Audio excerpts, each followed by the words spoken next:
I'm Elizabeth Wiseman. I'm a fashion and commercial photographer, and these are 4 camera tips for better model testing. Number 1, crop to your subject. In the case of model testing, the model is the focus of the shot.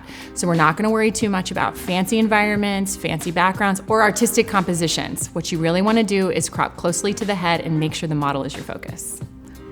Number 2, don't shoot at below 1/250th of a second. Model testing is something that happens with motion, and we wanna make sure we capture that motion. If you're shooting slower than that, you're gonna get blurred hands, blurred feet, and we wanna make sure that things are sharp. Now, if you're shooting with strobes, there's a sync speed you need to be at, and you have to look that up for your particular brands. Number 3, don't be afraid to push your ISO. 90% of model testing is gonna end up on the web, so you can handle a little more grain because they're not gonna be printed in a large format. Number 4, avoid shooting wider than 3.2 aperture. If you go any wider than that, you're gonna start to lose focus in one of the eyes as you turn 3/4, and you also run the risk of losing focus in the entire shot. In my experience, if you can get these 4 tips correct, you're gonna make it so that you're shooting cleaner, shooting faster, and really focusing on the beauty of your model, and that's the whole point in model testing.